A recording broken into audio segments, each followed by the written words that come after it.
lingkungan. Nah, sebagai kader, peran kita melampaui kader peduli. Kita adalah yang pertama, mudah dicerna dan menginspirasi. Misalnya itu seperti ini. Kita memberikan edukasi kepada masyarakat dengan cara kita mengajak mereka untuk melakukan rapat peduli lingkungan. Contohnya ketika ada kerusakan hutan, bagaimana cara kita mengatasi kerusakan hutan tersebut? Misalnya kita menanam pohon di hutan yang sudah semakin berkurang dan tidak menebang pohon lagi, agar sumber daya ini mampu bertahan sampai ke anak cucu kita nanti, dan apa yang kita pertahankan ini bisa membuat mereka tetapi langsung turun ke lapangan. Oke.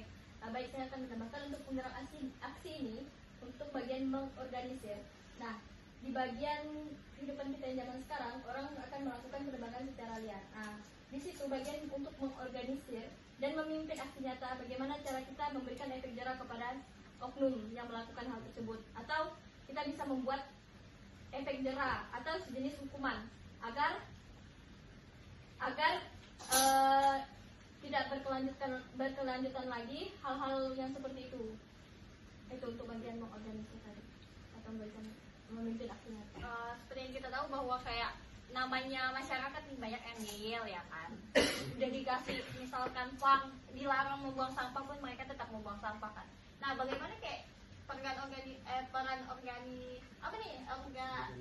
organisir tadi misalkan memberikan hukuman, kira-kira hukumannya seperti apa yang cocok buat masyarakat itu menjadi jerah?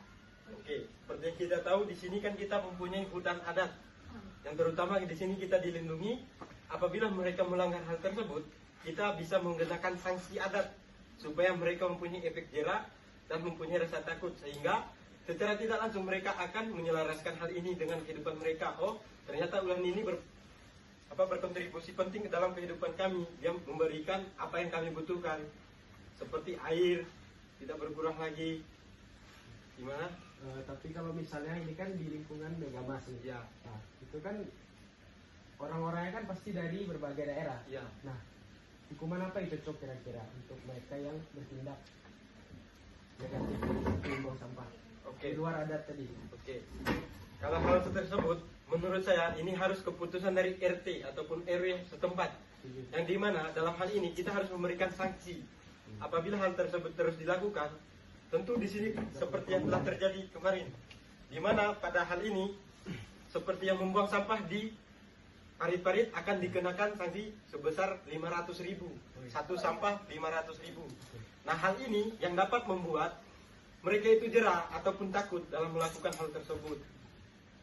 Apa ada lagi? Iya, menurut saya kayak nempel ada di depan tuh kan kayak nempel silo membuang sampah sembarangan nanti kena sanksi 500.000. Kayaknya kalau cuma itu nggak bakalan cukup deh. Dia harus ada kayak contoh relate biar ada orang yang kayak ketangkap basah. Baik teman-teman, untuk hasil diskusi kita pada hari ini adalah bagaimana cara kita menjadi agen perubahan untuk bumi yang lebih hijau di tengah-tengah